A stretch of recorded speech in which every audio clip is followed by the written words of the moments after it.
அப்பொழுது இயேசு தம்முடைய சீசர்களை நோக்கி, ஒருவன் என்னை பின்பற்றி வர விரும்பினால் அவன் தன்னைத்தான் வெறுத்து தன் சிலுவை எடுத்துக்கொண்டு என்னை பின்பற்ற கடவன்.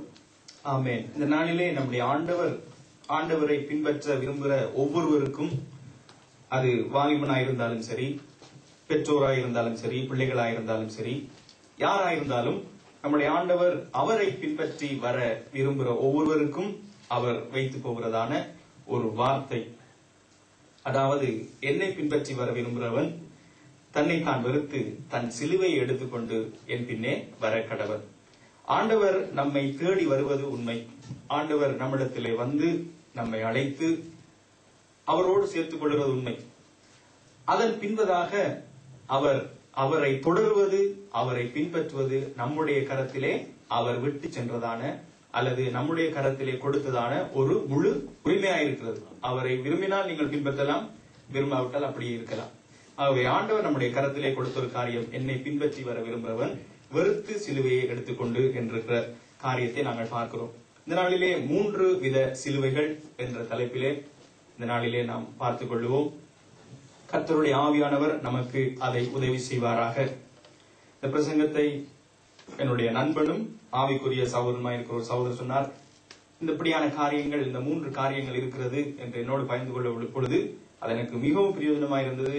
அந்த காரியத்தினால் நான் கற்றுக்கொள்வது என்ன அல்லது எனக்கு என்ன பிரயோஜனம் என்று தேவனுடைய பாதத்தில் இருந்து அதை நாட்களாய் தியானித்த பொழுது தேவ ஆவியானவர் அதிலே வைத்த காரியங்கள் எனக்கு முதலாவது பிரயோஜனமாக இருந்தபடினாலே ஏனைய சபைகளிலும் அது பிரயோஜனமாக இருந்தது.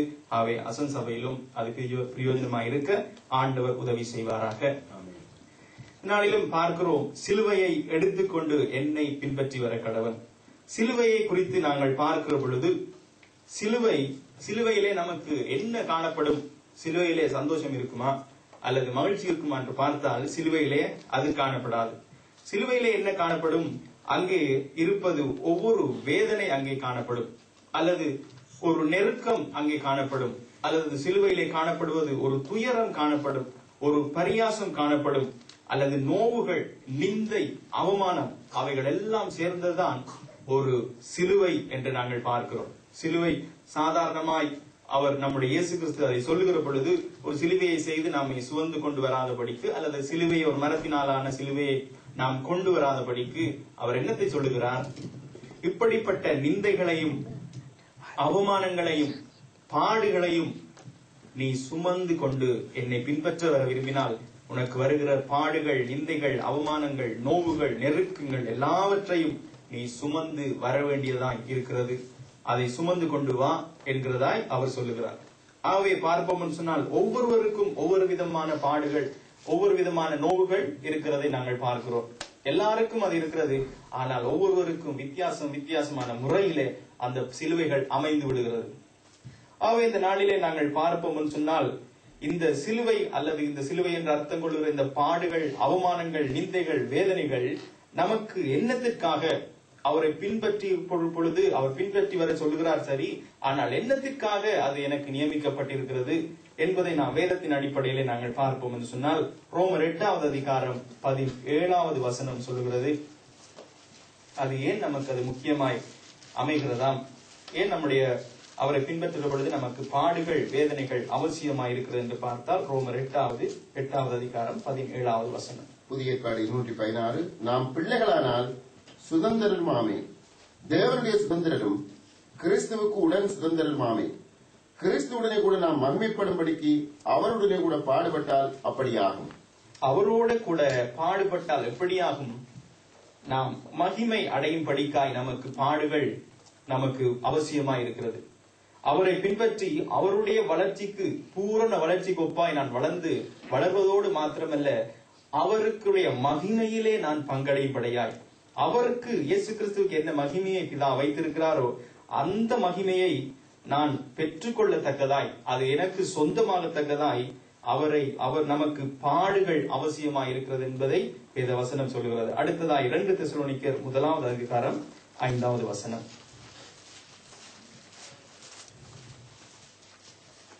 283 புதிய ஏற்பாடு, நீங்கள் தேவனுடைய ராஜ்யத்தின் நிமித்தம் பாடு அனுபவிக்கிறவர்களா இருக்க அந்த ராஜ்யத்துக்கு நீங்கள் பாத்திரர் என்று எண்ணப்படும்படிக்கு தேவன் நியாயமான தீர்ப்பு செய்கிறவர் என்பதற்கு அதுவே அத்தாட்சியாய் இருக்கிறது. அடுத்ததாய் பார்க்கிறோம், ஒரு மனுஷனுக்கு பாடுதான் அவன் பரலோக ராஜ்யத்துக்கு உரியவன் அல்லது தேவனுடைய இடத்துக்கு உரியவன் என்பதை உறுதிப்படுத்துறது அந்த பாடுகள் தான். அதனால்தான் ஆண்டவர் பவுல் சொல்லுகிறார், நீங்கள் பாடுபடுகிறதுனால ஏதோ வெட்கப்பட்டு இழைத்து போய் சோர்ந்து போகாதபடி சந்தோஷப்படுங்கள் என்று சொல்லுகிறார்.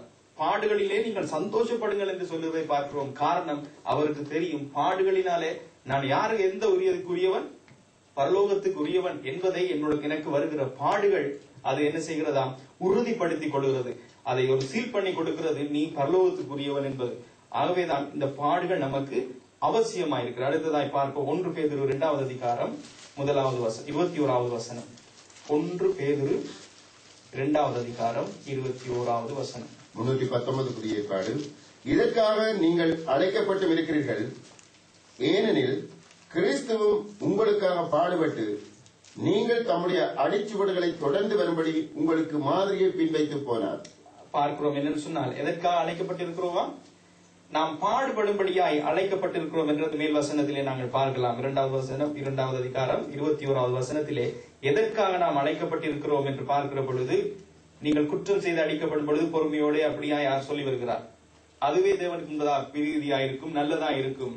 அவை பார்க்கிறோம், அது நம்முடைய பாடுகள் நம்முடைய அழைப்பின் ஒரு பகுதி. நம்மை அழைத்திருக்கிறார் தேவன். யாரை அழைத்தாரோ அவர்களை மகிமைப்படுத்தியிருக்கிறார். யாரை அழைத்தாரோ அவர்களை நீதிமான்களாக்கியிருக்கிறார் என்ற அந்த ஓடலை பார்க்கிறோம். என்னையும் உங்களையும் அவர் அழைத்தது உண்மையை சொன்னால் அந்த அழைப்பிலே ஒரு பகுதி என்னவா இந்த பாடுகள்.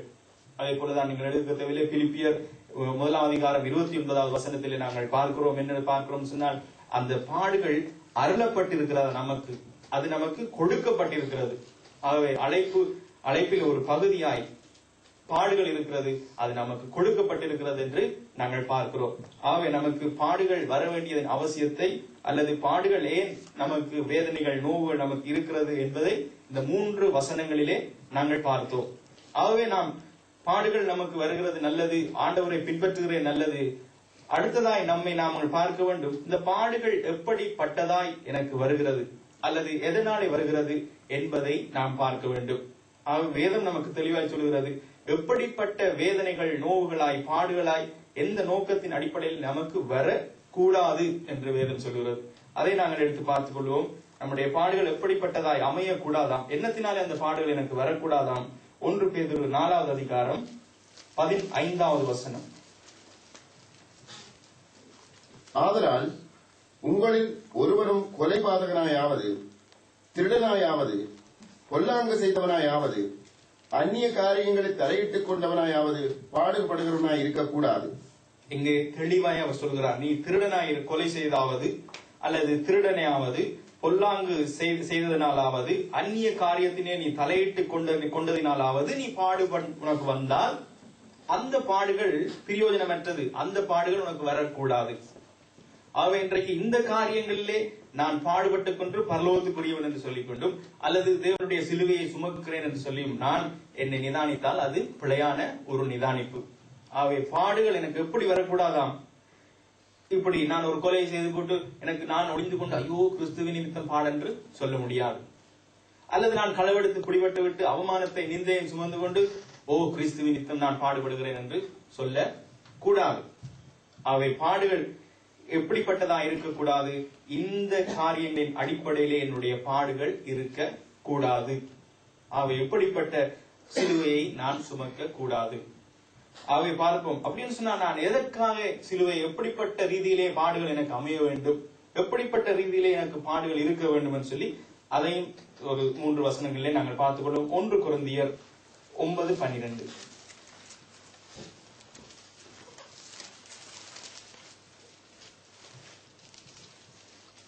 234 புதிய ஏற்பாடு. மற்றவர்கள் உங்களிடத்திலே இந்த அதிகாரத்தை செலுத்தினால் அவர்களிலும் நாங்கள் அதிகமாய் செலுத்தலாம் அல்லவா?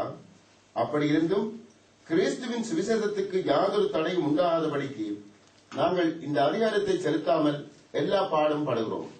அடுத்த பார்ப்போம்னு சொன்னால் அப்போஸ்தலனாகிய பவுல் சொல்லுகிறார் என்னவா, சுவிசேஷத்திற்கு எந்த விதமான ஒரு தடை ஆண்டவருடைய ராஜ்யத்துக்கு அல்லது ஆண்டவருடைய வேலைக்கு எந்தவித தடையும் வராதபடி பாடுபடுகிறோம். நாங்கள் கொலை செய்துவிட்டு நாங்கள் பாடுபடவில்லை, அல்லது அந்நிய காரியத்திலே தலையை வைத்துவிட்டு நாங்கள் பாடுகளை அனுபவிக்கவில்லை. என்னென்று சொல்கிறார்? இந்த சுவிசேஷத்திற்காக, என்னுடைய ஆண்டவருடைய வேலைக்காக தடை வராதபடி, ஆண்டவருடைய வேலைக்கு தடை வராதபடி, அவருடைய ராஜ்யத்தினுடைய கட்டுமான பணியிலே இடையூறு வராதபடி நாங்கள் பாடுபடுகிறோம். ஆகவே இந்த சிலுவையை நம்முடைய ஆண்டவர் குறித்திருப்பார். நம்முடைய ஆண்டவர் சுமந்து வர சொல்லுகிறதான சிலுவைகள் இந்த பாடுகளாக இருக்கிறது. அடுத்த பார்ப்போம். 2 கொரிந்தியர் 1வது அதிகாரம் 6வது வசனம். 2 கொரிந்தியர் 1வது அதிகாரம் 6வது வசனம். 245 புதிய ஏற்பாடு. ஆதலால் நாங்கள் உபத்திரவப்பட்டாலும் அது உங்கள் ஆறுதலுக்கும் ரட்சிப்புக்கும் ஏதுவாகும். நாங்கள் ஆறுதல் அடைந்தாலும் அதுவும் உங்கள் ஆறுதலுக்கும் ரட்சிப்புக்கும் ஏதுவாகும். நாங்கள் பாடுபடுகிறது போல நீங்களும் பாடுபட்டு சகிக்கிறதுனாலே அந்த ரட்சிப்பு பலன் செய்கிறது. அடுத்ததாய் நம்முடைய பாடுகள் எப்படி இருக்க வேண்டுமா? ஒருவனுடைய ரட்சிப்புக்கும் ஒருவனுடைய ஆறுதலுக்குமாய் நான் பாடுபட்டேன் என்று சொன்னால் அதுவே விலையேற பெற்ற ஒரு பாடாய், அதுவே நம்முடைய ஆண்டவர் சுமந்து வர சொல்லுகிறதான சிலுவையாய் இருக்கிறது. ஆகவே இன்றைக்கு பார்க்கிறோம், நான் கொலை பாதகனாய் அல்லது வேறு காரியங்களாய் அல்ல, ஆண்டவருடைய சுவிசேஷத்துக்கு தடை வராதபடி இன்னொரு மனிதனுக்கு ரட்சிப்பையும் ஆறுதலையும் கொடுப்பதற்காக நான் சுமந்து படுகிற பாடுகள் வேதனைகளாய் இருக்க வேண்டும்.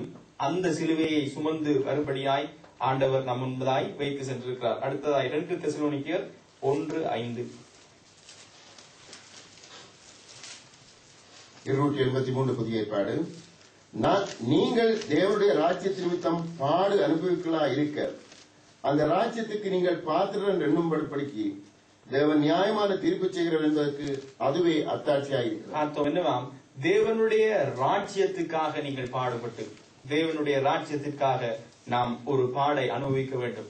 ஆகவே இந்த சிலுவை, இந்த ரீதியிலே நமக்கு சிலுவை அமைய வேண்டும் என்பதை நாங்கள் வேதத்தின் அடிப்படையிலே பார்க்கிறோம். எந்த ரீதியிலே? இந்த சுவிசேஷத்திற்காக இன்னொரு மனுஷனுக்கு ஆறுதலையும் ரட்சிப்பையும் உண்டாக்கும்படியாய் அல்லது தேவனுடைய ராஜ்யத்துக்காய் நம்முடைய பாடுகளாகி இந்த சிலுவை என்னுடைய தோளிலே இருக்க வேண்டும். ஆகவே இதைத்தான் நம்முடைய ஆண்டவர் சுமந்து வரும்படியாய் சொல்லி இருக்கிறதை நாங்கள் பார்க்கிறோம். ஆகவே முதலாவது அவரை பின்பற்ற நாங்கள் விரும்புகிற பொழுது முதலாவது அடிப்படையான ஒரு காரியம் இந்த ஞானஸ்தானம் என்கிறதான ஒரு காரியம். ஆகவே இதை நாம் எடுக்கிற பொழுது நம்முடைய குடும்பத்திலே சுற்றி இருக்கிற மத்தியிலே முதலாவது அந்த கட்டளையை கீழ்ப்படிய ஆரம்பிக்கிற பொழுதே நமக்கு முன்பதாக குடும்பத்திலிருந்து சில பாடுகள் நெருக்கங்கள் வருகிறது. ஆகவே இது என்னத்திற்காக? அவருடைய ராஜ்யத்திற்காய் அவருடைய வேலைக்காய் நான் கீழ்ப்படுகிற பொழுது முதலாவது நமக்கு வருகிறது நம்முடைய சுற்றியுள்ள நம்முடைய குடும்பங்களில் உள்ள காரியங்கள் நம்மை நெருக்கிறதாய் வருகிறது. ஆகவே அப்படி இன்றைக்கு நான் ஆண்டவரை பின்பற்றுகிறேன் என்று விரும்பி ஆண்டவரை என்னை பின்பற்றி வர விரும்புகிறவன் என்று ஆண்டவர் சொல்லி இருக்கிறதை பார்க்கிறோம். ஆகவே இந்த இடத்துல நாங்கள் என்ன செய்வோம்? அப்படிப்பட்ட யாராவது நீங்கள் இருப்பின்னு சொன்னால் ஆண்டவரிடத்தில் முதலாவது அந்த காரியத்துக்காக நீங்கள் ஒப்புக் கொடுங்கள். அதுவே தேவனுடைய பார்வையிலே விலையேற பெற்றதா இருக்கிறது. ஆகவே அது நம்மை ஆண்டவருடைய காரியத்திலே நடத்தும். அடுத்த பார்ப்போம் 3 வித சிலுவைகள் என்று சொன்னேமே, எங்கே சிலுவையை காணலேன்னு சொல்லி இந்த இடத்துல நாங்கள் பார்ப்போம் 3 விதமான சிலுவைகளை குறித்து பார்க்க போறோம். முதலாவது நான் சொன்னேன் சிலுவைகளினுடைய அர்த்தம் பாடுகள், வேதனைகள், துன்பங்கள் என்று. முதலாவது ஒரு சிலுவையை நாங்கள் பார்ப்போம். மத்தேயு 27வது அதிகாரம் 32வது வசனம். 45ஆம் பக்கம் புதிய ஏற்பாடு 27:32. மத்தேயு 27:32. போகையில் சிரேனே ஊரானாகிய சீமோன் என்னப்பட்ட ஒரு மனுஷனை அவர்கள் கண்டு அவருடைய சிலுவையை சுமக்கும்படி அவனை பலவந்தம் பண்ணினார்கள். இங்கே பார்க்கிறோம் என்னவா? சீமோன் என்கிறதான ஒரு மனுஷன் சுமந்த சிலுவை. இங்கே பார்க்கிறோம் இயேசு கிறிஸ்துவை கொண்டு போகிற பொழுது என்ன நடக்கிறது? அவர் போய் செய்ய மாட்டார் என்று சொல்லின நினைப்பினாலே இன்னொரு மனிதனை பிடித்து அவனிடத்திலே ஒரு சுமையை கொடுக்கிறார்கள். இந்த சிலுவையை நாங்கள் பார்க்கிற பொழுது இது என்னவாம்? பலவந்தமாய் வைக்கப்படுகிறதான ஒரு பாரம் அல்லது பலவந்தமாய் நம்முடைய தோளிலே வைக்கப்படுகிறதான ஒரு சுமை அல்லது பலவந்தமாய் நமக்கு உண்டாகிறதான ஒரு நோ அல்லது கட்டாயத்தின் நிமித்தம் அல்லது நாம் சுமக்கிறதான ஒரு பாடு. இன்றைக்கு ஆண்டவருடைய ராஜ்யத்துக்காக அல்ல, அல்லது ஆண்டவருடைய சித்தத்துக்காக அல்ல, இன்னொருடைய ஆறுதலுக்காக அல்ல, என்னத்திற்காக? ஒருவன் பலவந்தமாய் நம்மேல் வைக்கப்பட்டதினாலே நான் சுமக்கிறதான சுமை. உதாரணமாய் நாங்கள் பார்க்கிற பொழுது என்னவா? பெற்றோருக்காக வாலிபர்கள் அல்லது பிள்ளைகள் சுமக்கிறதான சுமை. பெற்றோர்கள் ஐயோ இதை செய்யாவிட்டால் எப்படி ஆகுமோ, பெற்றோருக்காக நான் சில காரியங்களை தவிர்த்துக் கொண்டு, அல்லது நான் ஒரு மேய்ப்பராய் இருக்கிறதுனாலே விசுவாசிகள் என்ன நினைப்பார்கள் அல்லது மூப்பர்மார் என்ன நினைப்பார்கள் சொல்லி நான் சுமக்கிறதான சகித்துக் கொள்கிறதான வேதனைகளை அனுபவித்துக் கொள்கிறதான சுமை, அல்லது நான் ஒரு மூப்பராய் இருக்கிறதுனாலே விசுவாசிகள் என்ன நினைப்பார்கள் என்கிறதான ஒரு நிலை, அல்லது நான் நிறுத்தப்பட்டிருக்கிற நான் ஒரு பிரசங்கியா இருப்பதினாலே சில காரியங்களை தவிர்த்துக் கொள்ள வேண்டி நான் கட்டாயத்தின் நிமித்தம் என்னை நான் ஒடுக்கிக் கொள்கிறதான ஒரு சுமை. ஆகவே இந்த சிலுவை தான் அந்த சீமோனுடைய தோளிலே இருந்தது என்று பார்க்கிறோம். இது பிரயோஜனம் இல்லாத ஒரு சிலுவை. ஆகவே இந்த சிலுவை ஆண்டவர் சுமந்து வரும்படியாய் சொல்லவில்லை. ஒருவேளை ஆண்டவரோடு கூட சுமக்கிறதாய் வெளிப்புறமாய் காட்சி அளித்தாலும் அங்காலே நாங்கள் சீமோனை பற்றி வாசிக்க முடியாது. அதோடு அவசரம். ஆகவே இந்த சிலுவை நம்முடைய தோளிலே எந்த சிலுவை இருக்கிறது? பெற்றோராயிருந்து நான் சில காரியங்களை தவிர்த்துக் கொள்ள வேண்டியதாய், எனக்கு கொடுக்கப்பட்ட ஸ்தானத்தின் நிமித்தம் அல்லது நான் நிற்கிற நிலை நிமித்தம் கட்டாயத்தின் பேரிலே ஒரு காரியத்தை செய்ய வேண்டியதா இருக்கிறது. கட்டாயத்தின் பேரிலே இது செய்ய வேண்டியதா இருக்கு. என் மேலே வந்து விட்டதே, இப்படி ஒரு ஊழியம் என் மேலே வந்து விட்டதே, அதற்காக நான் செய்கிறேனா? நம்மை நாமே சீர்தூக்கி பார்ப்போம். எந்த சிலுவை என்னுடைய தோளிலே இருக்கிறது? கட்டாயத்தின் பேரில் இதை நடத்தியே ஆக வேண்டும். எனக்கு ஒழுங்கு போட்டாய்விட்டது அல்லது எனக்கு ஒரு ஒழுங்கு வந்தாய்விட்டது, நான் பாட்டு படித்தே ஆக வேண்டும், தேநீர் போட்டே ஆக வேண்டும், பிரசங்கம் பண்ணியே ஆக வேண்டும், வாத்தியம் வாசித்தே ஆக வேண்டும் என்று சொல்லி நான் செய்கிறதான ஒரு சுமக்கிறதான சிலுவை நான் இன்றைக்கு வந்தே ஆக வேண்டும், வராவிட்டால் என்ன நினைப்பார்கள்? இது கட்டாயத்தின் பேரிலே அல்லது ஒரு சுமக்கிற அல்லது நமக்கு நிர்பந்தத்தின் காரியத்திலே நான் சுமக்கிறதான இந்த சிலுவை.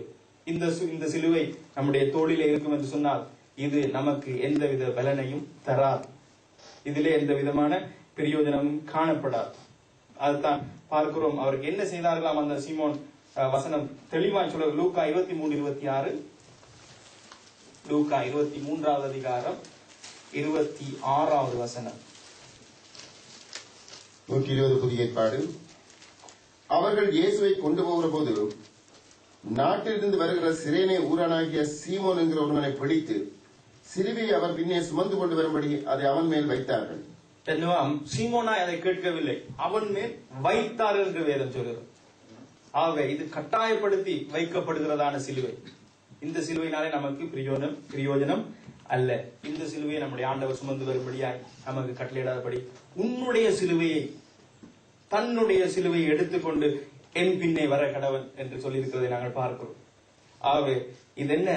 கட்டாயத்தின் பேரிலே நானும் நீங்களும் சுமக்கிறதான பாடுகள் அல்லது நெருக்கங்கள், எனக்கு கொடுக்கப்பட்ட ஊழியத்தின் நிமித்தம் அல்லது நான் இருக்கிற ஸ்தானத்தின் நிமித்தம் நான் இன்றைக்கு சுமந்து கொண்டு சில காரியங்களை நான் கட்டாயத்தின் பேரிலே என் மேல் வைக்கப்பட்டதினாலே நான் சுமக்கிறதான இந்த காரியம்.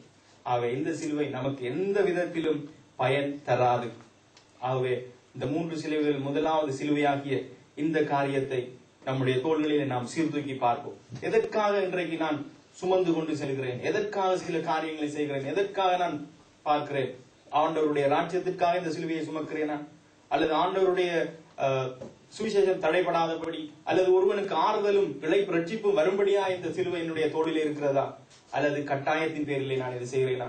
செய்ய வேண்டி இருக்கிறதே அல்லது ஆளிலேயே என்பதற்காக நான் செய்கிறேனா என்பதை முதலாவது நாம் சீர்தூக்கி பார்ப்போம். ஆகவே இப்படிப்பட்ட சிலுவை இருந்தால் இன்று அதை நாங்கள் இறக்கிவிட்டு நம்முடைய நோக்கத்தை நாங்கள் மாற்றிக் கொள்வோம். அப்பொழுது சிலுவை நமக்கு வேறு நோக்கத்தில் அது மாறப்படும். சிலுவை மாற்றப்பட்டு நமக்கு மாறும். எப்படி? கிறிஸ்துவுக்காய் நான் சுமக்கிற சிலுவையாய், அவர் சொன்ன சிலுவையாய் அது மாறும். ஆகவே எப்படிப்பட்ட நிலையிலே நாம் யாராய் இருக்கலாம், வாலிபராய் இருந்தாலும் சரி, பெரியவர்களாயிருந்தாலும் சரி, தகப்பனாயிருந்தாலும் தாயாயிருந்தாலும் நாம் நம்மை சீர்தூக்கி பார்ப்போம். ஆண்டவர் தன்னை பின்பற்றி நாம் அவரை பின்பற்றும்படியாய் பரலோகத்தில் நித்தியத்தை அனுபவிக்கும்படியாய் தான் இந்த இடத்திலே வருகிறோம். ஆகவே இப்படி வந்து அவர் சொல்லுகிற காரியத்தை நான் செய்யாவிட்டால், ஒருவேளை சும்மா போய் சிலுவை என்ற பேரிலே போய் அந்த இடத்திலே அவர் கடைசியாய் நம்மை திரும்பி பார்த்து, என்னைத்தான் பின்பற்றி வந்தா, எங்கே என்னுடைய சிலுவை, நான் சொன்னதான சிலுவை உன்னுடைய தோளிலே இல்லையே, வெட்கப்படுகிறதான ஒரு காரியம் நமக்கு காணப்படும். ஆகவே வெட்கத்தை நாம் அனுபவிக்காதபடி இந்த சிலுவை நாம் இறக்கி வைப்போம். இந்த நாளிலே இந்த நாளிலே இந்த சிலுவை நம்முடைய தோளிலே இருக்க வேண்டாம். இது தேவையில்லாத ஒரு சிலுவை, தேவையில்லாத ஒரு காரியம். ஆகவே இந்த சிலுவை இந்த நாளிலே நம்முடைய தோளை விட்டு இறக்கப்படட்டும். நம்முடைய நோக்கத்தை மாற்றிக்கொள்வோம், நம்முடைய தரிசனத்தை மாற்றிக்கொள்வோம். கர்த்தர் நமக்கு உதவி செய்வாராக. அடுத்ததான் ஒரு சிலுவையை பார்ப்போம். லூக்கா 23வது அதிகாரம் 32வது வசனம். அப்பொழுதும் மலைகளை நோக்கி எங்கள் மேல் விழுங்கள் என்றும், குன்றுகளை நோக்கி எங்களை மறைத்துக் கொள் என்றும் லூக்கா 23:32. குற்றவாளிகளாகிய வேற 2 பேரும் அவரோடு கூட கொலை செய்யப்படுவதற்கு கொண்டு போகப்பட்டார்கள். அடுத்ததான் 2 கள்வர்களை குற்றவாளிகளை கொண்டு போறார்கள் பார்க்கிறோம். அது வேற 2 கள்வர்கள் என்று நாங்கள் பார்க்கிறோம். அது கள்வர்களுடைய சிலுவை. அவர்களும் அவர் இயேசு கிறிஸ்துவை அவர்கள் கொண்டு போகிற பொழுது இந்த கள்வர்களையும் கொண்டு போறார்கள். இந்த கள்வர்களும் சிலுவையைத்தான் சுமந்தார்கள். நாங்கள் வேறு வசனத்திலே பார்க்கிற பொழுது அதை பார்ப்போம். அவர்களும் அந்த சிலுவையை என்ன செய்தார்கள்? சுமந்தார்கள். இது கள்வர்களுடைய சுமை அல்லது கள்வருடைய தோளில் இருந்த சிலுவை. இது இந்த சிலுவை எப்படிப்பட்டது? தங்களுடைய சிலுவை எப்படிப்பட்ட, இந்த கள்வருடைய சிலுவை எப்படிப்பட்டதா இருந்தது? அவர்களுடைய குற்றத்திற்காய் அனுபவிக்கிறதான சிலுவை, அவருடைய தவறுகளுக்காய் அவர்கள் அனுபவிக்கிறதான சிலுவை, அவர்களுடைய பிரயாசத்தினுடைய பிரதிபலன். ஆகவே இந்த சிலுவை அவருடைய தோளிலே கள்ளனுடைய சிலுவையா இருந்தது. கள்வர்களுடைய சிலை தங்களுடைய குற்றத்திற்காக, தங்களுடைய காரியங்களுக்காய் இருந்ததான, அவருடைய செய்த பிழையின் நிமித்தம் இருந்ததான சிலுவை என்று பார்க்கிறோம். அதை அவர்களுடைய வாயின் அறிக்கையை நாங்கள் பார்ப்போம் சொன்னால் 41வது வசனத்தை வாசியுங்கள். லூக்கா 23:41 அவர்கள் என்ன சொல்றாங்க பார்ப்போம். நாமோ நியாயப்படி தண்டிக்கப்படுகிறோம், ஆமென், நாம் நடப்பித்தவர்களுக்கு தக்க பலனை அடைகிறோம். இந்த அவர்களே சொல்றார், அவருடைய கள்ளனுடைய வாயின் அறிக்கை, நாங்கள் நடப்பித்தோம், நம்முடைய கிரியைக்கு தக்கதாய் நாம் இந்த சிலுவையை சுமந்து கொண்டிருக்கிறோம். இது வேறொரு விதமான சிலுவை. இது அந்த சீமோன் சுமந்த சிலுவை அல்ல. இது என்ன, எப்படிப்பட்ட சிலுவை? தங்கள் குற்றத்தை நடப்பித்ததன் நிமித்தம், தங்களுடைய பிரயாசத்தை காண்பித்த நிமித்தம், பிழையானதை நீ நடப்பித்த நிமித்தம் அவர்களுக்கு வந்ததான சிலுவை. அதே போல இன்றும் இப்படிப்பட்ட சிலுவைகளை நாங்கள் சுமந்து கொண்டிருக்கலாம். என்னுடைய அவசரத்தின் நிமித்தம் நான் சுமக்கிறதான சிலுவை, அல்லது என்னுடைய தவறு நிமித்தம், அல்லது என்னுடைய பிழையான விருப்பங்கள் நிமித்தம், பிழையான இச்சைகள் நிமித்தம், அல்லது பிழையான தீர்மானங்கள் நிமித்தம் இன்றைக்கு நான் சுமக்கிறதான இந்த சிலுவை. இன்றைக்கு இதுவும் ஒரு பெரிதான ஒரு பாரத்தை கொடுத்து கொண்டிருக்கிறார் நமக்கு. இன்றைக்கு அப்படிப்பட்ட சிலுவை நம்முடைய கரத்தில் இருக்கிறது, அல்லது நம்முடைய தோளிலே இருக்கிறது என்று நாங்கள் பார்ப்போம். அல்லது நாம் எப்படிப்பட்ட சிலுவையை நாம் சுமக்கிறோம்? இந்த கள்ளனுடைய சிலுவை நமக்கு இருக்கிறதா? இந்த சிலுவை இருந்து கொண்டு நான் வேறொரு விதத்திலே நான் பார்த்து கொண்டிருக்கிறேனா? இது இயேசு கிறிஸ்து சொல்லி வருகிற பாடுகளை நான் அனுபவித்துக் கொண்டிருக்கிறேன் என்று அல்ல. இது என்னுடைய தவறினாலே வந்த சிலுவை, அல்லது என்னுடைய அவசரத்தினாலே நான் உண்டாக்கி கொண்டதான சிலுவை. ஆகவே இந்த சிலுவை நம்முடைய தோளிலே என்று இருக்கும் என்று சொன்னால், இதை சற்று எப்படி இறக்கி வைப்பது? இறக்கி வைக்க முடியாது. அப்ப இதுக்கு ஏதாவது ஒரு வழி வேண்டும். ஆகவே முதலாவது நாங்கள் பார்ப்போம், இப்படிப்பட்ட சிலுவையை நாம் நம்முடைய தோளிலே வைத்திருக்கிறோமா? இன்றைக்கு என்னுடைய தவறினாலே சில சிலுவைகளே பாரத்தை வைத்திருக்கிறோமா என்று நாம் முதலாவது நம்மை நிதானித்து பார்ப்போம். நம்மை நாமே நிதானித்துக் கொள்வோம். இன்றைக்கு சீமோனுடைய சிலுவை என்னுடைய தோளிலே இருக்கிறதா, அல்லது இந்த கள்வர்களுடைய சிலுவை என்னுடைய தோளிலே இருக்கிறதா என்று நாங்கள் பார்ப்போம். அந்த சிலுவையை நாங்கள் ஒருவேளை இறக்கி வைத்துக் கொள்ளலாம், யாருடைய சீமோனுடைய சிலுவையை. ஆனால் இந்த சிலுவையை நாங்கள் இறக்கி வைக்க முடியாது. காரணம், அதை அனுபவித்தே ஆக வேண்டும். ஏனென்று சொன்னால், நான் சொன்னது போல சில பிழைகளை நாம் திருத்திக் கொள்ளலாம். சில பிழைகள் திருத்துவதற்கு சந்தர்ப்பம் கிடைக்காது, அல்லது திருத்த முடியாது. ஆகவே நாம் நடப்பித்தவைகளுக்கு தக்கதாய் அனுபவித்தே ஆக வேண்டும். ஆகவே இப்படியான ஒரு சிலுவை என்னுடைய தோளில இருக்கும் என்று சொன்னால், நான் இப்பொழுது என்ன செய்வது? எனக்கு என்ன விடிவு? நான் என்ன செய்யலாம் என்று சொல்லி நான் என்னை நானே நிதானித்து நான் பார்த்து, ஆண்டவரே, இப்படிப்பட்ட ஒரு சிலுவை என்னுடைய தோளில் இருந்தால் இப்பொழுது எனக்கு என்ன வழி? ஒரு 2-3 நாளா எனக்கு புடைப்படவே இல்லை, ஒரு காரியம் எனக்கு வரவில்லை. 2 அந்த கள்வருடைய காரியத்திலே தான் ஆண்டவர் ஒரு காரியத்தை வைத்தார். எடுத்துக்கொள்வோம். லூக்கா 23 39 தொடக்கம் 43. அன்றியும் சிலுவையில் அறையப்பட்டிருந்த குற்றவாளிகள் ஒருவன், நீ கிறிஸ்துவானால் உன்னையும் எங்களையும் ரட்சித்துக் கொள் என்று அவரை இகழ்ந்தான். மற்றவன் அவனை நோக்கி, நீ இந்த ஆக்கினைக்கு உட்பட்டவனாய் இருந்தும் தேவனுக்கு பயப்படுகிறது இல்லையா? நாமோ நியாயப்படி தண்டிக்கப்படுகிறோம். நாம் நடப்பித்தவர்களுக்கு தக்க பலனை அடைகிறோம். இவரோ தகாதொன்றையும் நடப்பிக்கவில்லை என்று அவனை கடிந்து கொண்டு இயேசுவை நோக்கி, ஆண்டவரே, நீர் உம்முடைய ராஜ்யத்தில் வரும்போது அடியேனை நினைத்தருளும் என்றான். இயேசு அவனை நோக்கி, இன்றைக்கு நீ என்னுடனே கூட பரதீசில் இருப்பாய் என்று மெய்யாகவே உனக்கு சொல்லுகிறேன் என்றார். ஆமென். இந்த இடத்திலே பார்த்தோம்னு சொன்னா 2 கள்வர்கள் அவரோடு பக்கத்திலே அவரோடு கூட அறையப்பட்டார்கள், அல்லது 2 கள்வர்கள் அந்த சிலுவையை சுமந்தார்கள். இவனுக்கு சுமக்கப்பட்ட சிலுவை தான் அவனுக்கும். 2 பேருக்கும் ஒரே விதமானது, 2 பேருக்கும் ஒரே காரணத்தினாலே, 2 பேருக்கும் ஒரே நோக்கத்தினாலே கொடுக்கப்பட்ட சிலுவை. ஆனாலும் இதிலே ஒருவன் தேவனுடைய ராஜ்யத்திலே சேரும்படியாய் வாய்ப்பு நேர்ந்தது, ஒருவனுக்கு அது நேரவில்லை. காரணம் என்னவென்று பார்க்கிற பொழுது இந்த ஒரு கள்வன் என்ன செய்தான், தன்னுடைய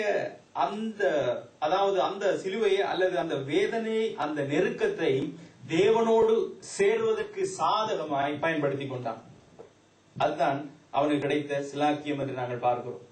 என்ன அவன் சொல்ற, அந்த இடத்திலே 2 பேருக்கும் ஒரே விதமான வேதனை தான், அல்லது 2 பேருக்கும் ஒரே விதமான நோக்கத்திலே, 2 பேருக்கும் ஒரே விதமான குற்றத்திலே அவர்கள் பிடிப்பட்டவர்கள் தான். ஆனாலும் பார்க்கிறோம், ஒருவனுக்கு தேவனோடு கூட இருக்கிறதான வாய்ப்பு கிட்டவில்லை, இன்னொருவன் அதை பற்றி கொண்டான். என்னவென்று பார்த்தால் அவன் என்ன செய்தான், அந்த சந்தர்ப்பத்தை தேவனோடு சேருவதற்கு அவன் பயன்படுத்தி கொண்டான். ஆகவே இன்றைக்கு எனக்கு இருக்கிற நெருக்கம் அல்லது என்னுடைய பாடுகளினாலே என்னுடைய குற்றத்தினாலே நான் அனுபவிக்கிற இந்த பாடுகளின் சந்தர்ப்பத்தை என்னுடைய தேவனோடு சேருவதற்கு நான் பயன்படுத்தி கொண்டால் அதுதான் தேவனோடு சேர்க்கிற ஒரு சிலாக்கியத்தை எனக்கு உண்டாகும். ஆகவே இப்படிப்பட்ட பாடுகளிலே நான் இருப்பேன் என்று சொன்னால் அந்த சந்தர்ப்பத்தை தேவனோடு சேர்வதற்கு நான் பயன்படுத்த நம்மை நாமே ஒரு விசை திருப்பிக் கொள்வோம். இன்னொரு சந்தர்ப்பத்தை நாம் பார்ப்போம் என்று சொன்னால் என்னவாம், 2 நாளாகமம் ஒரு சந்தர்ப்பத்தை நாங்கள் வாசிப்போம். 2 நாளாகமம் 33 12 13. 2 நாளாகமம் 583 பழைய ஏற்பாடு. இப்படி அவன் நெருக்கப்படுகையில் தன் தேவனாகிய கர்த்தரை நோக்கி கெஞ்சி தன் பிதாக்களின் தேவனுக்கு முன்பாக மிகவும் தன்னை தாழ்த்தினான். அவரை நோக்கி அவன் விண்ணப்பம் பண்ணிக் கொண்டு இருக்கிற போது அவர் அவன் கெஞ்சுதலுக்கு இறங்கி அவன் ஜெபத்தை கேட்டு அவனை திரும்ப எருசலேமில் உள்ள தன்னுடைய ராஜ்யத்துக்கு வரப்பண்ணினார். கர்த்தரே தேவன் என்று அப்பொழுது மனாசே அறிந்தான். ஆமென். இந்த இடத்திலே பார்க்கிறோம், மனாசே என்கிறதான இந்த ஒரு ராஜா என்ன செய்தார், அவரை குறித்து பார்ப்போம் சொன்னால் 19வது வசனத்தை தயவு செய்து வாசிக்கிற பொழுது நாங்கள் கேட்போம். அவனுடைய விண்ணப்பமும் அவன் கெஞ்சுதலுக்கு கர்த்தர் இறங்கினதும் அவன் தன்னை தாழ்த்தினதுக்கு முன்னே பண்ணின அவனுடைய எல்லா பாவமும் துரோகமும், அவன் மேடைகளை கட்டி விக்கிரகத்தோப்புகளையும் சிலைகளையும் ஸ்தாபித்த இடங்களும் ஓசாயின் பிரபந்தத்தில் எழுதியிருக்கிறது. இங்க என்ன பார்த்தால் இந்த மனாசே எப்படிப்பட்டவராய் இருந்தாராம், தன்னுடைய தகப்பன் நடந்தது போல இல்லாமல் அவன் பாவத்திலையும் சில காரியங்களிலேயும் அவன் அனுபவித்தபடினாலே அவருக்கு இங்க 3வது வசனத்திலே 12வது வசனத்திலே பார்க்கிறபடி அவர் 11வது வசனத்திலே பார்க்கும் சொன்னால் அவருக்கு நெருக்கம் உண்டாயிட்டது. 12வது வசனம் சொல்றது, இப்படி நெருக்கப்படுகிற அந்த சந்தர்ப்பத்தில் என்ன செய்தார், தேவன் அவருக்கு ஒரு நெருக்கத்தை, பாடுகளை, வேதனைகளை தன்னுடைய பிழையினாலே அவர் அனுபவிக்க வேண்டியதாய் மாறிட்டு அந்த மனாசே. அப்படி நெருக்கப்படுகிற பொழுது என்ன நடந்ததாம், அவர் அந்த நெருக்கத்தை தனக்கு தேவனோடு சேர்வதற்கு, தான் மனம் திரும்புவதற்கு சாதகமாய் பயன்படுத்தி கொண்டார். வேதம் என்ன சொல்கிறது, அப்படி நெருக்கப்படுகையில் தன் தேவனாகிய கர்த்தரை நோக்கி கெஞ்சி தன் பிதாக்களின் தேவனுக்கு முன்பதாக தன்னை மிகவும் தாழ்த்தினான். அவரை நோக்கி அவன் விண்ணப்பம் பண்ணி கொண்டிருக்கிற பொழுது, யாரு, நம்முடைய ஆண்டவர் தேவனை நோக்கி அவன் விண்ணப்பம் பண்ணி கொண்டிருக்கிற பொழுது அவன் கெஞ்சுதலுக்கு இறங்கி அவன் ஜெபத்தை கேட்டு அவனை திரும்பவும் அவனுடைய ஸ்தானத்திலே கொண்டு வந்தார் என்று பார்க்கிறோம். அங்கே பார்த்தோம், அந்த கள்ளன் அந்த தொங்குற வேதனையிலே தன்னுடைய பிழையினாலே வந்ததுதான், தன்னுடைய பிழையினாலே வந்த சிலுவைதான். ஆனாலும் அவன் என்ன செய்து கொண்டான், அந்த சந்தர்ப்பத்தை தேவனோடு சேர்வதற்கு பயன்படுத்தி கொண்டான். இங்கே மனாசே என்கிறதான மனுஷர் அந்த என்ன செய்தார், தன்னுடைய நெருக்கத்தை தேவனுக்கு முன்பதாய், மனம் திரும்புவதற்கு ஏற்றதாய், தேவனோடு சேர்க்கிறதுக்கு ஏற்றதாய் அவர் பயன்படுத்தி கொண்டது நிமித்தம் தேவன் அவரை தூக்கி எடுக்கிறார் என்று நாங்கள் பார்க்கிறோம். ஆகவே இப்படிப்பட்ட சிலுவை நம்முடைய தோளில் இருக்கும் என்று சொன்னால் அதை நாம் இறக்க முடியாது. இந்த நெருக்கமான அந்த சந்தர்ப்பங்கள், ஒவ்வொரு சந்தர்ப்பங்கள் வருகிற பொழுது அதை நான் தேவனோடு சேர்வதற்காய் நான் பயன்படுத்தி கொண்டேன் என்று சொன்னால் மாத்திரம் நமக்கு ஒரு ஆறுதல் உண்டாகும். ஆகவே மற்றபடி நாம் சுமந்தேதான் ஆக வேண்டும். ஆகவேதான் பக்தர்கள் பாடியிருக்கிறார்கள். நாங்கள் பாடுவது போல ஒரு பல்லவியை பாடுவோம். நெருக்கத்திலே உம்மை அழைத்தேன், நெருங்கி உதவி எனக்களித்தீர். நெருக்கத்திலே உம்மை அழைத்தேன், நெருங்கி உதவி எனக்களித்தீர். திசை கெட்டெங்கும் அலைந்திடாமல், திசை கெட்டெங்கும் அலைந்திடாமல் தீவிரம் வந்தென்னை தாங்குகிறீர். தீவிரம் வந்தென்னை தாங்குகிறீர். ஆமென். பார்க்கிறோம், நெருக்கத்திலே இப்படிப்பட்ட அனுபவத்தினூடாய் சிலவளை அவர்கள் எழுதியிருக்கலாம். நெருக்கத்திலே நாங்கள் நெருக்கப்படுகிற பொழுது அவரிடத்திலே சேருவோம். இப்படிப்பட்ட பாரங்கள் சிலுவைகள் இருக்கிற பொழுது அவரிடத்திலே நாங்கள் பார்க்கிற பொழுது வேதம் சொல்வது, என்னிடத்தில் வருகிறவரை நான் புறம்பே தள்ளுவதில் சொன்ன ஆண்டவர் இந்த இப்படிப்பட்டதான சிலுவையை அவர் நமக்கு ஆறுதலின் சிலுவையாய் அவரோடு கூட நித்தியத்தை ஒரு கழிக்கத்தக்கதான ஒரு காரியத்தை நம்முடைய ஆண்டவர் மாற்றக்கூடும். ஆகவே பார்ப்போம், இன்றைக்கு நம்முடைய தோள்களிலே என்ன சிலுவை இருக்கிறது? சீமோனுடைய சிலுவை இருக்கிறதா, அல்லது என்னுடைய இந்த கள்வருடைய சிலுவை இருக்கிறதா என்று நாங்கள் நிதானித்து நம்மை பார்த்து நம்முடைய நோக்கத்தை நாங்கள் மாற்றிக் கொள்வோம். சீமோனுடைய சிலுவை இருந்தால் அதை இறக்கி வைப்போம், அதை மாற்றுவோம். அல்லது இப்படி கள்வனை போன்றதான் அந்த சிலுவை இருந்தால், அதனால எனக்கு நெருக்கம், பாரம், உபத்திரவம், வியாகுலம், துன்பம் இருந்தால் அதை தேவனுக்கு நேராய் சேர்ப்பதற்கு, தேவனோடு சேர்வதற்கு அதை நான் பயன்படுத்த தீர்மானிப்போம். கர்த்தர் உதவி செய்வாராக. அடுத்ததாய் நம்முடைய ஆண்டவராகிய இயேசு கிறிஸ்து சுமந்ததான சிலுவை, யோவான் 19 அதிகாரம் 16 கடைசி பகுதியும் 17 முழுவதுமாய். யோவான் 19 157 156 புதிய ஏற்பாடு. அவர்கள் இயேசுவை பிடித்துக் கொண்டு போனார்கள். யோவான் 19 அதிகாரம் 16 கடைசி பகுதியும் 17 முழுவதுமாய். அவர்கள் இயேசுவை பிடித்துக் கொண்டு போனார்கள். அவர் தம்முடைய சிலுவையை சுமந்து கொண்டு எபிரேய பாஷையிலே கொல்கொதா என்று சொல்லப்படும் கபாலஸ்தலம் என்கிற இடத்துக்கு புறப்பட்டு போனார். ஆமென், ஆமென். அடுத்ததாய் பார்க்கிறோம், இங்கே இயேசு கிறிஸ்து சுமந்ததான சிலுவை. இந்த 3 சிலுவைகளிலே கடைசி சிலுவை நம்முடைய ஆண்டவராகிய இயேசு கிறிஸ்து சுமந்ததான இந்த சிலுவையாய் இருக்கிறது. அதிலே வேதம் தெளிவாய் சொல்லுவது என்னவா? அவர் தம்முடைய சிலுவையை எடுத்துக்கொண்டு. அதை பின்பதாய் பார்ப்போம். இதிலே பார்க்கிறோம், இயேசு கிறிஸ்து சுமந்ததான சிலுவை. இது கள்ளனுடைய சிலுவை அல்ல, அல்லது சீமோனுடைய சிலுவை அல்ல. இது எப்படிப்பட்ட சிலுவை? நம்முடைய ஆண்டவராகிய இயேசு கிறிஸ்து சுமந்த சிலுவை. இது எப்படிப்பட்டதா இருந்தது? இந்த சிலுவையை குறித்து இதிலே ஆண்டவர் என்னத்தை சாதித்தார், இதை என்னத்திற்காக சுமந்தார் என்று வேதம் தான் நமக்கு சொல்ல வேண்டும், வேதம் தான் நமக்கு சாட்சி கொடுக்க வேண்டும். அதை நாங்கள் பார்ப்போம் என்றால் எபேசியர் 2 அதிகாரம் 16 வசனம். எபேசியர் 2:16 265 புதிய ஏற்பாடு. பகையை சிலுவையினால் கொன்று அதனாலே இருதரத்தாரையும் ஒரே சரீரமாக தேவனுக்கு ஒப்புரவாக்கினார். ஆமென். இங்க இந்த சிலுவையிலே அவர் ஆண்டவராகிய இயேசு கிறிஸ்து என்ன செய்தாராம்? மனிதனோடு மனிதனும் தேவனோடும் மனிதனும் இணையும்படியாய் சுமந்ததான சிலுவை. இருதரத்தாரையும், அதாவது புறஜாதியாரையும் இஸ்ரவேலரையும் இணைக்கத்தக்கதாகவும் இந்த சேர்க்கப்பட்டவர்களை தேவனோடு இணைப்பதற்காகவும் இந்த சிலுவையை சுமந்தார். ஆமென். ஆகவே இதற்காக என்னுடைய பாடுகள் இருக்கிறதா? இப்படி ஒரு மனிதன் இன்னொரு மனிதனோடு கூட இணையத்தக்கதாய் என்னை எப்படியாய் கொடுத்து, எப்படியாய் என்னை அர்ப்பணித்து அவனை சேர்ப்பதற்காக, அல்லது தேவனோடு ஒரு மனிதன் சேர்வதற்காக நான் என்னை ஒப்பு கொடுத்தது நிமித்தம் எனக்கு உண்டாகிறதான பாடுகள், வேதனை, சுமைகளாய் இந்த சிலுவை என்னுடைய தோளிலே இருக்கிறதா? அல்லது என்னுடைய குற்றத்தினால் வந்த சிலுவை இருக்கிறதா? அல்லது இந்த சீமோனுடைய கட்டாயத்து நிமித்தம் வைக்கப்பட்ட சிலுவை இருக்கிறதா என்று நம்மை நாமே நாங்கள் பார்த்துக் கொள்வோம். எப்படிப்பட்ட சிலுவைக்காய் என்னுடைய ஆண்டவர் சுமந்ததான சிலுவை இல்லே ஒரு பகுதி அவர் மனிதனும் இணைந்து கொள்ளும்படியாய், தேவனும் மனிதனும் இணைந்து கொள்ளும்படியாய் அவர் சுமந்ததான சிலுவையாய் இருக்கிறது. அடுத்ததான் எபிரேயர் 13:11-12.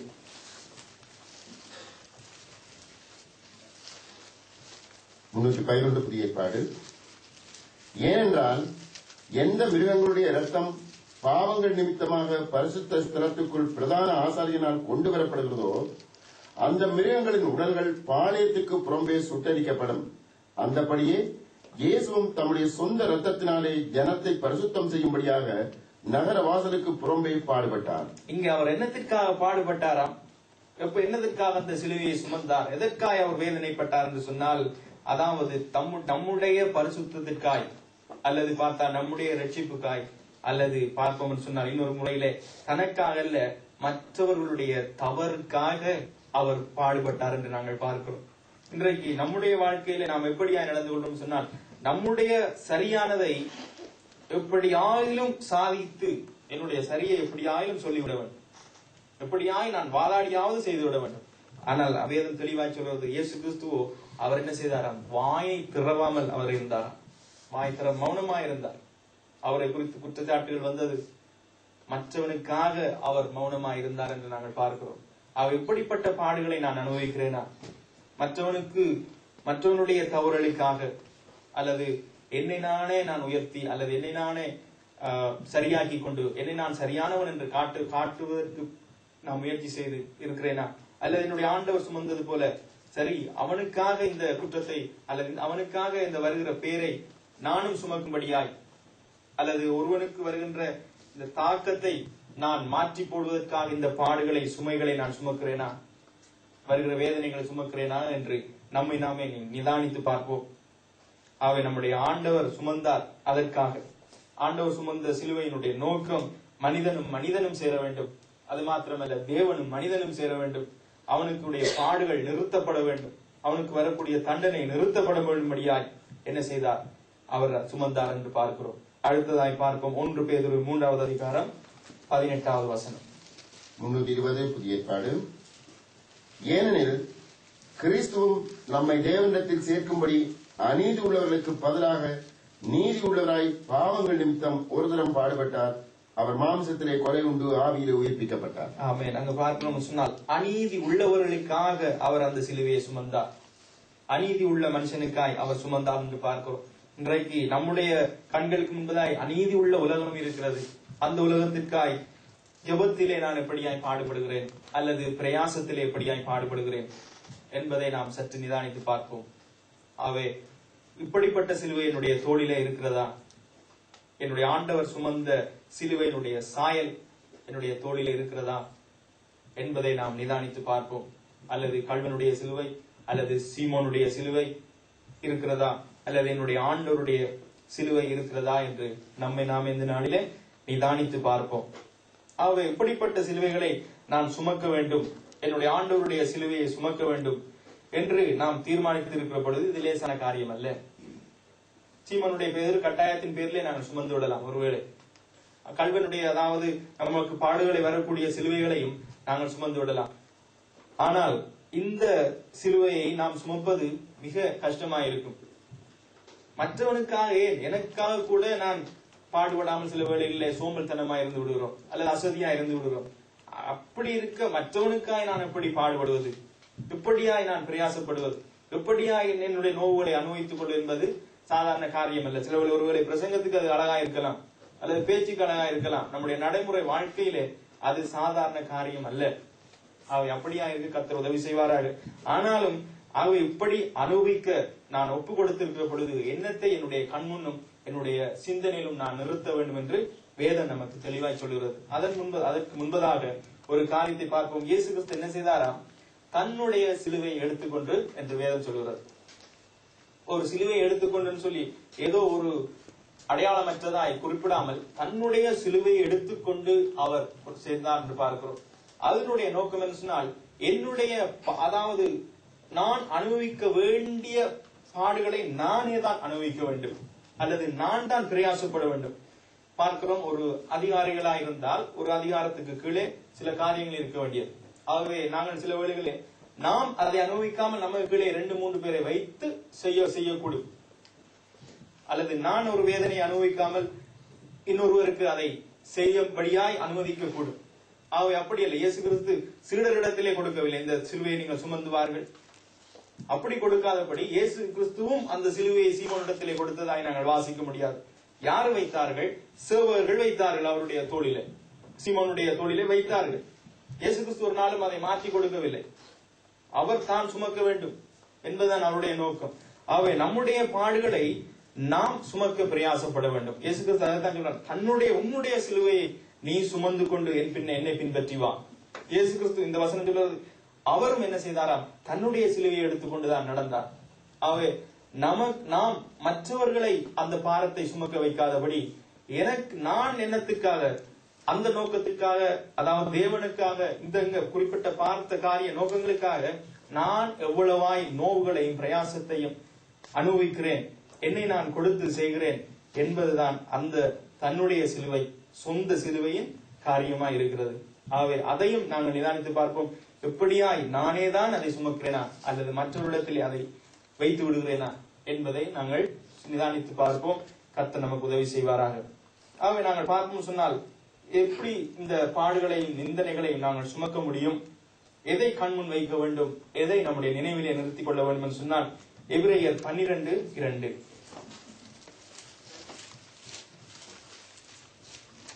309 ஏற்பாடு. அவர் தமக்கு முன் வைத்திருந்த சந்தோஷத்தின் பொருட்டு அவமானத்தை எண்ணாமல் சிலுவையை சகித்து தேவனுடைய சிங்காசனத்தின் வலது பார்சத்தில் வீற்றிருக்கிறார். ஆமென்.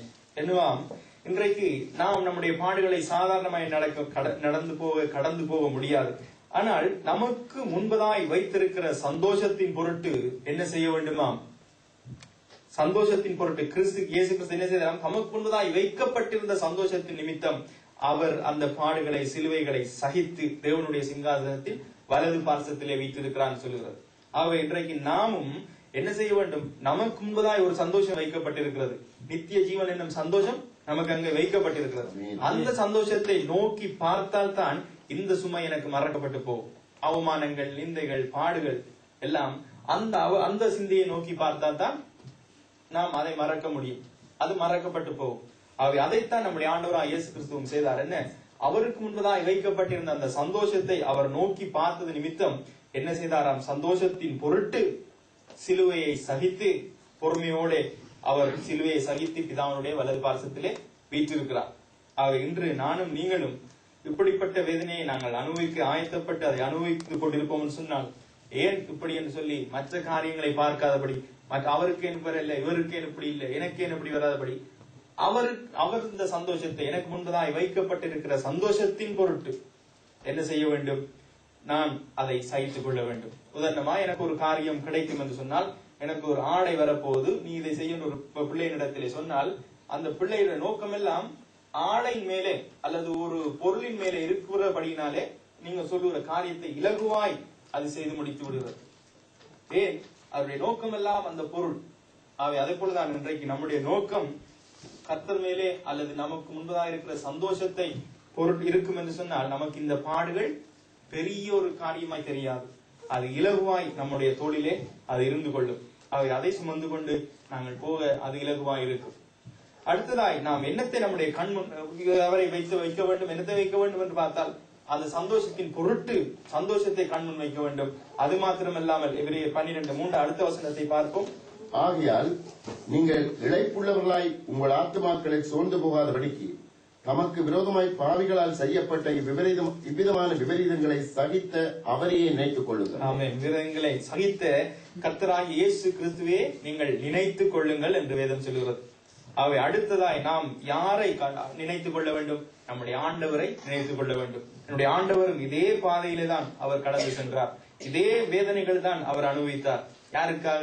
இவனுக்காய் செய்த என்ன பிரயோசனம்? இந்த சபைக்காய் செய்த என்ன பிரயோசனம்? நான் நேரத்தோட வந்து நின்று இதை செய்த என்ன பிரயோசனம் என்று சொல்லி நாமே அதாவது இழைத்து போனவர்களாய், இன்னும் ஒரு விடிவை காணவில்லை, இன்னும் ஒரு எழுப்புதலை காணவில்லை, இன்னும் ஒரு இதை காணவில்லை என்று சொல்லி இழைத்து போனவர்களாய் இராதபடி என்னுடைய ஆண்டவரும் இதைத்தான் சகித்தார். பார்க்கிற பொழுது அவரோட இந்த சீஷர்களும் விட்டு போடினார்கள். 12 பேரையும் அவர் ஜெபித்து மன்றாடி அவர் வைத்துக் கொண்டார். அவர்கள் கூட விட்டு போனார்கள். அவர் சோர்ந்து போகவில்லை. தன்னுடைய பிதாவுடைய சித்தத்தையும் அவருடைய நோக்கத்தையும் அவர் செய்யும்படியாய் அவர் சோர்ந்து போகவில்லை. அப்படிப்பட்ட இயேசு கிறிஸ்துவை நம் கண் முன்னால் நாம் நிறுத்தி வைத்திருக்கிற பொழுது, அவரையே நாம் நினைத்துக் கொள்ளுகிற பொழுது, நாம் இன்னுமாய் அந்த சிலுவையை சுமந்து செல்ல நமக்கு இலவாயிருக்கு. ஆகவே இப்படிப்பட்ட காரியத்திலே நம்மை நாமே நாம் பார்த்து சந்தோஷத்தின் பொருட்டு நாம் சுமக்க, இந்த சிலுவையை சுமக்க முன்வருவோம். அடுத்ததாய் அப்படி சுமக்கிற பொழுது நான் இன்னும் யாரை முன்வைக்க வேண்டும்? என்னுடைய ஆண்டவரை நினைவில வைத்து அவரை நினைத்து நாம் நடப்போம். கர்த்தர் நமக்கு உதவி செய்வாராக. ஆகவே இந்த நாளிலே நாம் தியானித்துக் கொண்டபடி என்னவாம் 3 வித சிலுவைகளை குறித்து பார்த்தோம். ஒன்று சீமோன் சுமந்த சிலுவை, இரண்டாவது கள்ளன் சுமந்ததான சிலுவை, மூன்றாவது இயேசு கிறிஸ்து சுமந்ததான சிலுவை. இன்று நம்முடைய தோளிலே எந்த சிலுவை இருக்கிறது என்பதை நாம் நிதானித்து பார்ப்போம். எதற்காக இந்த பாடுகளை சுமக்கிறோம், எதற்காக என்று நாங்கள் பார்ப்போம். நிதானித்து எந்த விதமான பாடுகள் எனக்கு வரக்கூடாது என்று பார்த்தோம். அப்படிப்பட்ட பாடுகள் உள்ள சிலுவைகள் எனக்கு இருக்கிறதா என்று நாம் அதை பார்ப்போம். சிலுவை சுமப்பதினால் நமக்கு உண்டாகிற காரியம் என்னவென்று பார்த்தோம். அவை கர்த்தர் நமக்கு உதவி செய்வாராக. தேவ ஆவியானவர் தொடர்ந்து நம்முடைய அன்றாட வாழ்க்கையிலே உதவி செய்யும்படியாய் நாம் எல்லோருமாய் எழுந்திருந்து